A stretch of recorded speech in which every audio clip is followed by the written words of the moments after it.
तो भाइयों, बंदर समाज पर एक मूवी है जिसमें बंदरों के बड़े बड़े कबीले और धुएंधार फाइटिंग दिखाई गई है, जो कि बंदरों की कहानी को दिखाया गया है। मूवी की स्टोरी शुरू होती है एक वायरस के कारण सभी बंदर बोलने लग जाते हैं और वो सारे बंदर एक बड़े कबीले में रहते हैं। हमें दिखाते हैं कि वो बंदर जंगल में से चील के अंडे चुराते हैं और वो अपनी सुरक्षा और खाने पीने के लिए चील पालते हैं। नोवा को अंडा नहीं मिलता, इसलिए वो सबसे ऊपर वाले पहाड़ पर चढ़ के अंडा चुराने की कोशिश करता है। वहाँ अचानक से चील आ जाती है और नोवा को नीचे गिरा देती है। वो जैसे तैसे खुद को बचा लेता है और अपने कबीले में आ जाता है और सबको अंडा दिखाता है। अंडे के साथ साथ उन्हें जंगल में से खून से भरा कपड़ा भी मिलता है। नोवा का बाप कहता है कि यह कपड़ा तुम्हें कहाँ से मिला, ये इंसानी कपड़ा है। तो नोवा कहता है कि यह कपड़ा मुझे जंगल में से मिला। यह कहकर नोवा अंडे को रखने दूसरे कमरे में चला जाता है और उस कमरे में एक लड़की उस पर चाकू से वार करती है और उसका अंडा तोड़ देती है। नोवा को उस कमरे में कुछ नहीं दिखाई देता। यह तो होना ही था, सालों ने कमरे को मछली बाजार बना रखा है। नोवा थक हार कर यह फैसला करता है कि वो जंगल में से अभी अंडा लेकर आएगा, क्योंकि कल चील के अंडे सभी को कबीले के सरदार को दिखाने हैं। जैसे ही वो जंगल की ओर जाता है तो वो देखता है कुछ नकाबपोशों ने कबीले के बंदरों को मार दिया है और उन नकाबपोशों को कबीले का भी पता चल जाता है। नोवा के बाप को मार रहे होते हैं, इतने में नोवा आ जाता है। नोवा अपने बाप को नहीं बचा पाता और नोवा को ऊपर से नीचे फेंक देते हैं। नोवा अपने बाप की पत्थरों की कवर बना के अपने कबीले वालों को बचाने के लिए चल पड़ता है। नोवा को उन नकाबधारियों का हथियार भी मिल चुका था।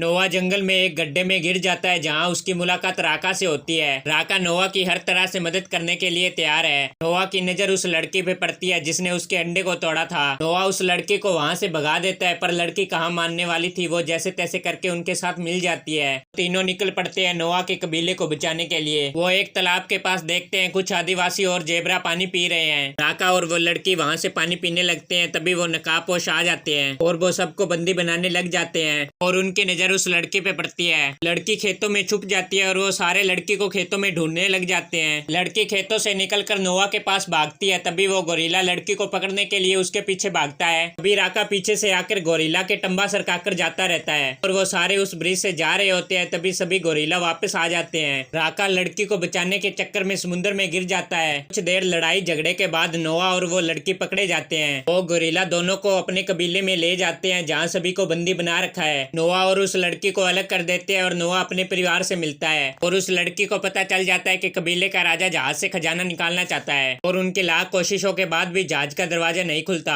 और राजा को पता चलता है कि नोवा कैसे भी उस दरवाजे को खोल सकता है। नोवा और वो लड़की जहाज का दरवाजा खोल देते हैं। जैसे ही दरवाजा खुलता है सारे बंदर अंदर आ जाते हैं और राजा कहता है कि मुझे पता था तुम यह कर सकते हो, और कहता है कि बताओ इस लड़की ने हमारे खिलाफ क्या साजिश रची है, नहीं तो इस बंदर को मार दूंगा। लड़की गोरिल्ला पर गोली चलाती है और उसे मार देती है। बांध पर जो बारूद बिछाया था उसे उड़ा देती है। बांध को तोड़ के सब कुछ तहस महस कर देती है और सारी जगह पानी भर जाता है। पानी के अंदर नोवा और गोरिल्ला की काफी लड़ाई होती है, पर नोवा वहाँ से बचकर निकल जाता है। अभी वहाँ गोरिल्लों का राजा आ जाता है और नोवा को काफी बुरी तरह से मारता है। अभी नोवा अपनी भाषा में सारी चीलों को बुलाता है और उस राजा को कटवाकर समुद्र में फेंका देता है और सबको कबीले मिल जाते हैं।